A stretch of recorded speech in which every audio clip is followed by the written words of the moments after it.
बहुत प्यारी बाणी गाई, दिल दे दिया सतगुरु प्यारे नू। हमारे चित्त में, हमारे मन में, हमारे विचारों में, हमारे कार्य व्यवहार में, हर स्थिति में वो परमपिता परमात्मा और उस परमपिता परमात्मा का नाम का सिमरन जब तक शामिल नहीं होगा तब तक यात्राएं अधूरी रह जाती हैं। आहार, व्यवहार और विचार में परमात्मा को शामिल करना।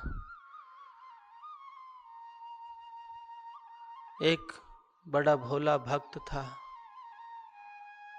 हर कार्य में ये कहता था मेरा रघुनाथ जाने। रघुनाथ के मंदिर में रहता था। इतना भोलापन और इतना समर्पण था उनके हृदय में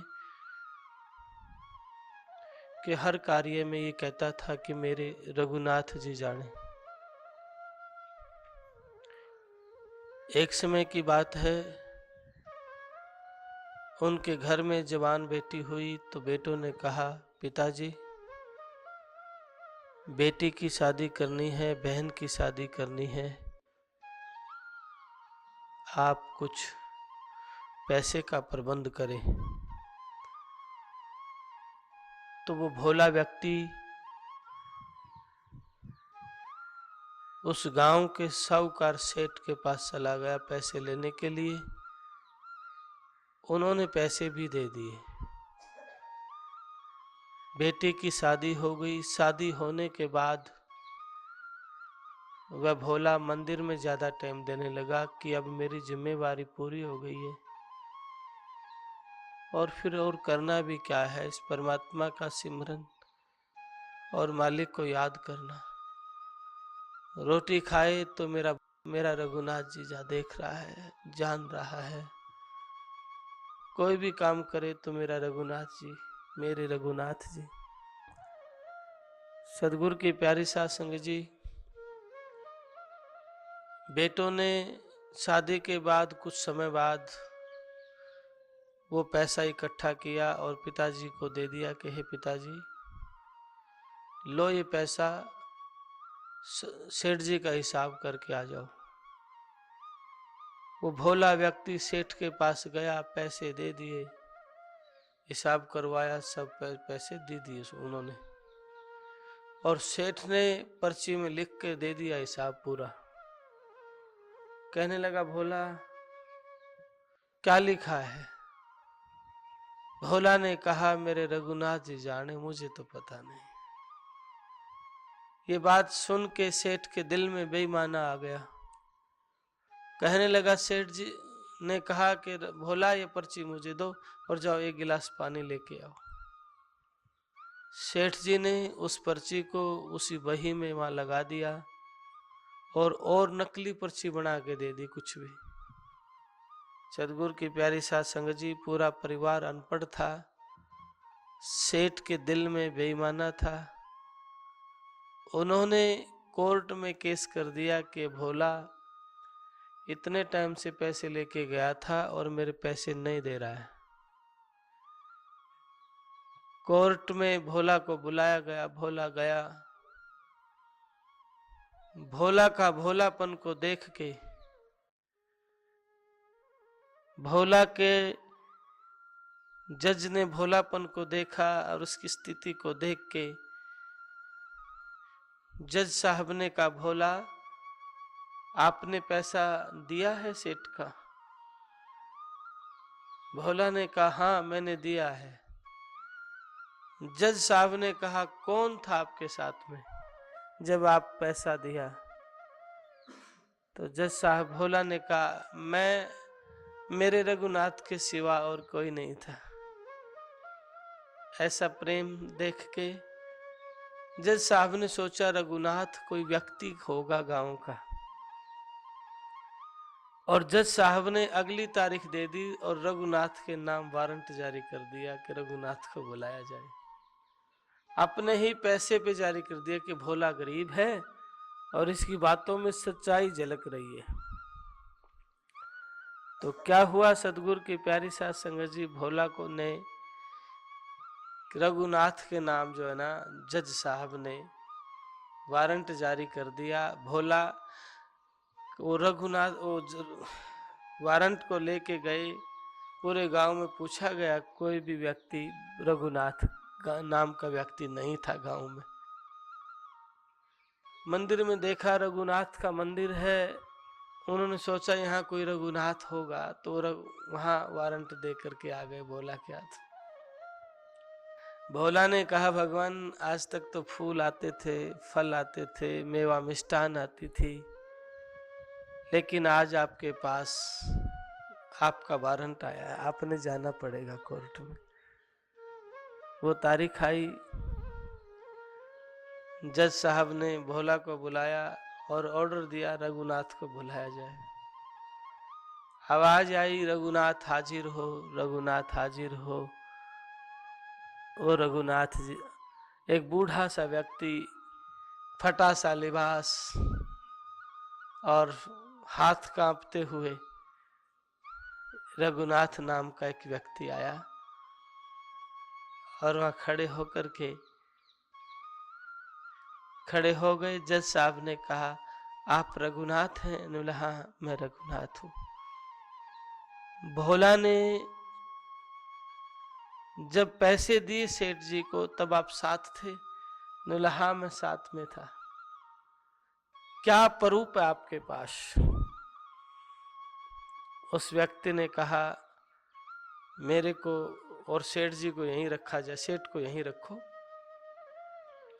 और 30 नंबर बही में फलाने नंबर पेज पे और इतना नंबर अलमारी में रखी है बही, वो उसमें एक पर्ची है, वो निकलवा लो। 2 व्यक्ति गए तुरंत, और वही बही और वो पर्ची मिली जिसमें हिसाब कर रखा था। और जज साहब ने निर्णय कर दिया पर्ची के आधार पे। सेठ जी के डांट फटकार लगाई, लेकिन जज साहब के मन में एक बात घर कर गई कि आज तक मैंने ऐसा निर्णय नहीं देखा है।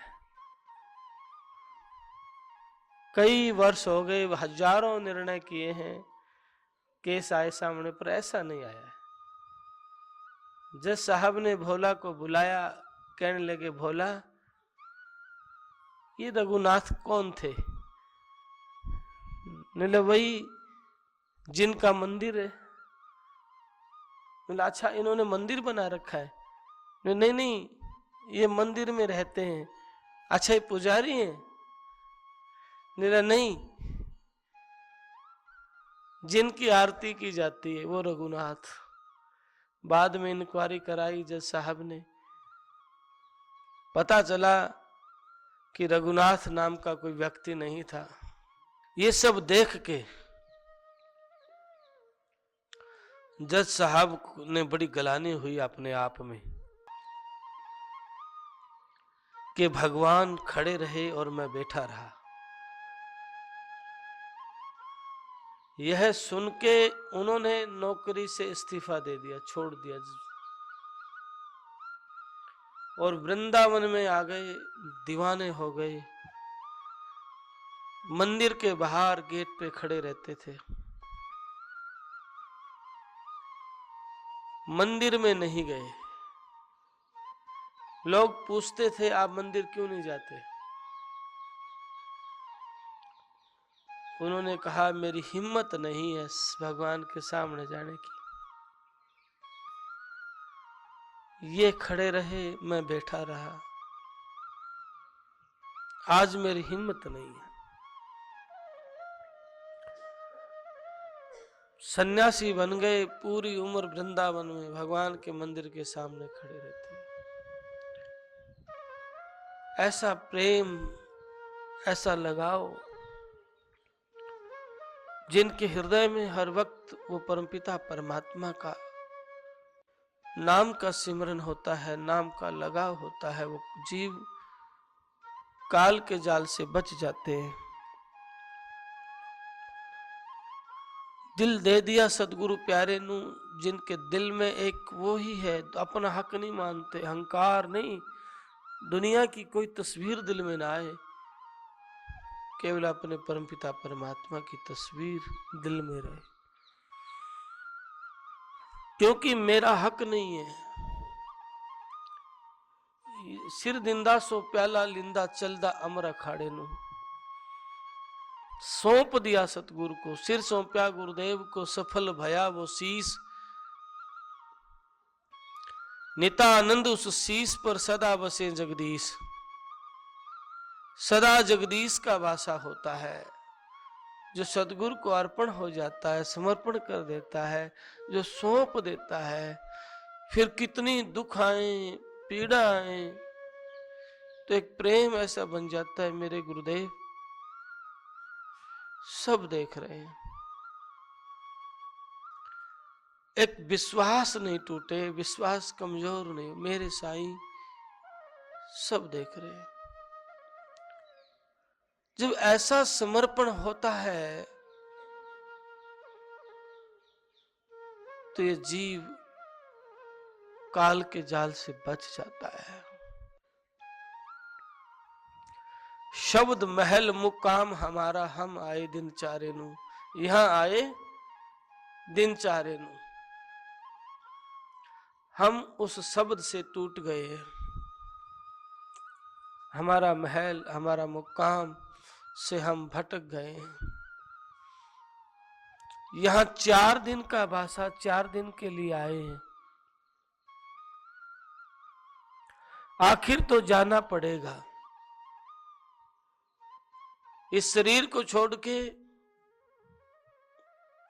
गोती नातियों को, मित्रों को छोड़ के जाना पड़ेगा। ये जमीन भी छूट जाएगी, ये दौलत भी छूट जाएगा।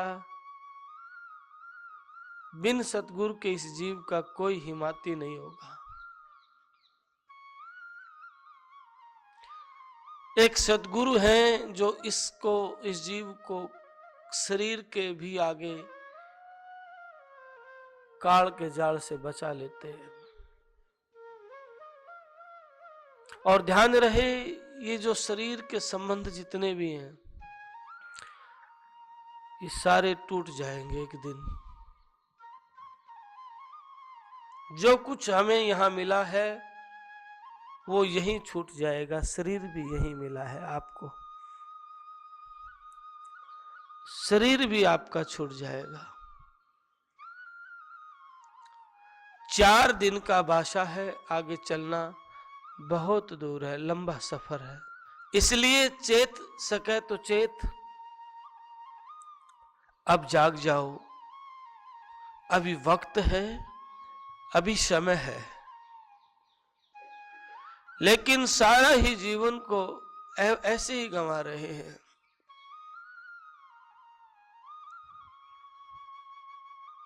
बहुत प्यारी बाणी, प्रेम प्रीत की रीत तुएली, जो जाने सो जाने री।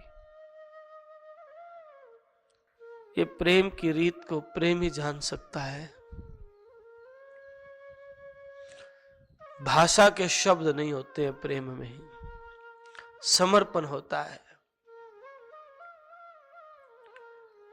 प्रहलाद जान सकता है, मीराबाई जान सकती है, सहजो कमाली जान सकती हैं, रज्जब जान सकता है, स्वामी नित्यानंद दयाल जान सकते हैं, मंसूर जान सकता है। वह नर परलय पार हुए जिन सिर धड़की बाजी लाई, वो नर परलय पार हो गए जो सिर धड़की बाजी ला गए।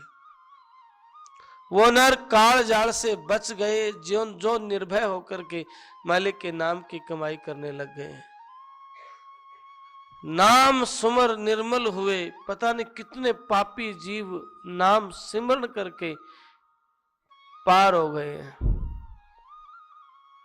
क्योंकि नाम की दौलत के बिना इस जीव आत्मा की और कोई खुराक नहीं है।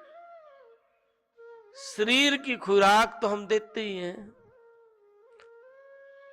जीव के स्वाद की खुराक देते हैं, मन की खुराक देते हैं, तन की खुराक देते हैं, लेकिन आत्मा की खुराक नहीं दे पाते। मैं 2-3 दिन लगातार अभी रेवाड़ी में रुका था अपने आश्रम में। गोकुलगढ़ के छोटे बच्चे आते थे मेरे पास, रोज सुबह भी और शाम को भी, दर्शन करने के लिए। मैंने पूछा आप दोनों टाइम आ रहे हैं क्यों? बोले आपके दर्शन हो रहे हैं ना। मैं हैरान हूं। बड़ा लड़का 10 साल का था और सभी उससे छोटे थे,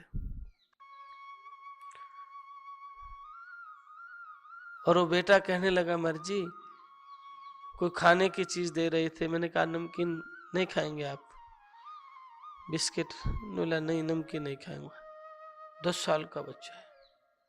मैंने कहा क्यों? बोला जीभ का स्वाद तो उरे तक नीचे जाए पाछे नुकसान करती है। हैरानी की बात है। मैंने कहा ये सब बातें आपको कौन बताता है? उन्होंने कहा मेरी माँ भी बताती है और मेरे नाना जी आपके पास आते हैं, वे भी मुझे ये सब बताते हैं।